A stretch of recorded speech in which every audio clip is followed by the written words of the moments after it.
बात है, एक विशाल जंगल में बहुत से पशु पक्षी रहा करते थे। उनके बीच एक रंगीला नाम का बड़ा ही नेक हिरण भी रहता था। वो बहुत ही मेहनती, मिलनसार और परोपकारी था। वो अपने मन, कर्म और वचन से सबका ख्याल रखता था। किसी का स्वास्थ्य खराब होने पर वो हालचाल लेने के साथ साथ उसके उपचार की भी व्यवस्था करता था। वो जहाँ रहता था वहाँ अपने मेहनत से चारों तरफ हरियाली फैलाए रहता था। एक बार रंगीला स्वयं बीमार पड़ गया। उसे ऐसा बुखार चढ़ा कि उतरने का नाम ही नहीं ले रहा था। उसने स्वयं कुछ जड़ी बूटियां खाईं, लेकिन कोई लाभ नहीं हुआ। उसकी बीमारी की खबर जंगल में फैल चुकी थी, लेकिन उसे देखने के लिए कोई नहीं आया। तब उसका मन अधिक मुरझा गया। उससे उठा नहीं जा रहा था। फिर भी वो उठकर कुछ आगे आया और उसने देखा 2 हिरण उसके इलाके में आ गए थे। वो बड़ी बड़ी हरी हरी घास खा रहे थे। उन्होंने जब रंगीला को देखा तो मुस्कुराने लगे। अरे रंगीला, कैसी है तुम्हारी तबीयत? हम तो तुमसे ही मिलने आए हैं, तुम्हारा हालचाल जानने आए हैं। हाँ रंगीला, हमने सुना तुम्हारी तबीयत बहुत खराब है, तो हमसे रहा नहीं गया, इसीलिए चले आए हैं। अब बताओ कैसी तबीयत है? तबीयत में कुछ फर्क नहीं आया है, अब कोई दूसरी दवा लेनी पड़ेगी। हाँ हाँ, अच्छी दवा लेना, अपना ख्याल रखना। तुम आराम करो, हम चलते हैं।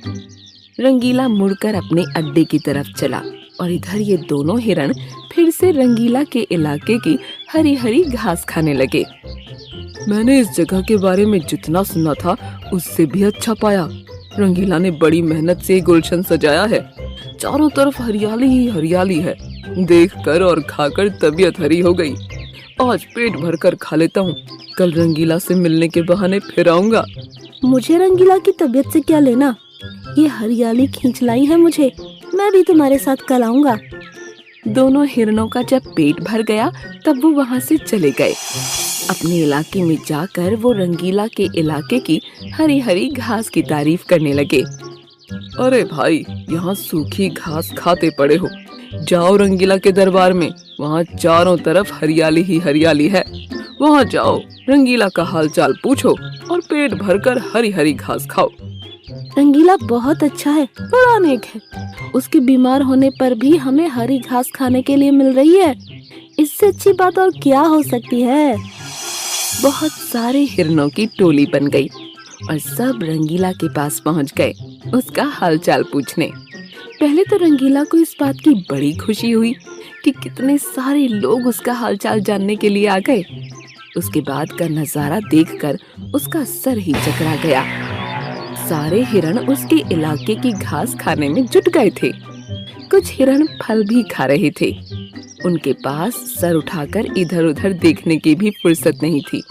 रंगीला बेचारा मन ही मन सोचने लगा कि ये लोग मेरे पास 2 घड़ी भी नहीं रुके और घास खाने के लिए जुट गए। अब यही हाल रहा तो मेरे इलाके की सारी घास साफ हो जाएगी।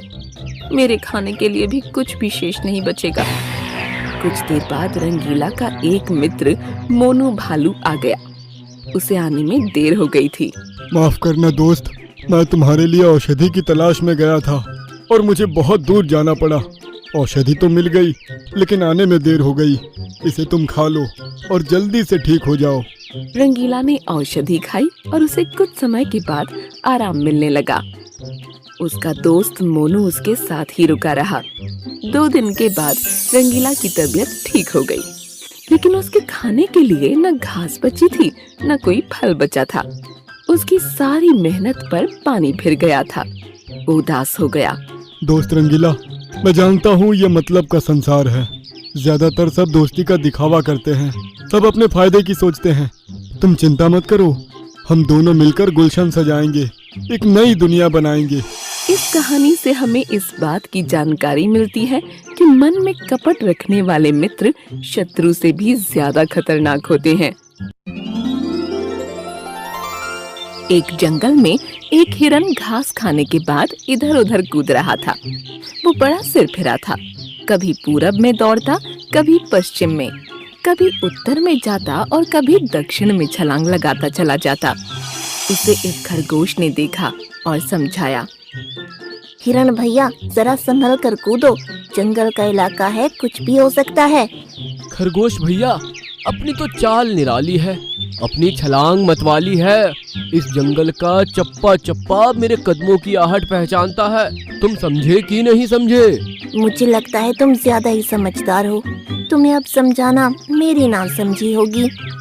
इतना कहकर खरगोश वहाँ से खिसक गया और हिरण महाराज की उछल कूद जारी ही रही। वो एक बार जोर से दौड़ा और दौड़ता ही चला गया। अचानक सामने पत्तियों के ढेर के पीछे एक गड्ढा आ गया। वो रुकते रुकते फिसल गया और गड्ढे में गिर गया। गड्ढा बड़ा था, इसलिए हिरण ज्यादा डर गया। वो बाहर आने के लिए कूदने लगा, लेकिन आ नहीं पाया। उसके बाद उसने मदद के लिए गुहार लगाना शुरू कर दिया। बचाओ, बचाओ, मैं गड्ढे में गिर गया हूँ, निकल नहीं पा रहा हूँ, निकाल लो भाई, इस गरीब की पुकार सुन लो। उस गड्ढे से कुछ दूरी पर एक बंदर आ रहा था। उसके कानों में आवाज पड़ी तो वो चारों तरफ देखने लगा। उसकी समझ में नहीं आ रहा था कि आवाज आ कहां से रही है। हैं, चारों तरफ तो कोई दिखाई नहीं दे रहा, फिर ये आवाज कहाँ से आ रही है? कहीं कोई भूत तो नहीं? अरे मैं भूत नहीं हूँ, मुझे बचा लो, बड़ा उपकार होगा। अरे भाई, तुम दिखाई क्यों नहीं पड़ रहे हो? क्या आकाशवाणी से बोल रहे हो? अरे मैं गड्ढे के अंदर हूँ, तुम्हें कैसे दिखाई दूंगा? गड्ढे के पास में आओ, मेरी मदद करो। बंदर को पास में पत्तियों के पास एक गड्ढा दिखाई पड़ा। वो धीरे धीरे पास में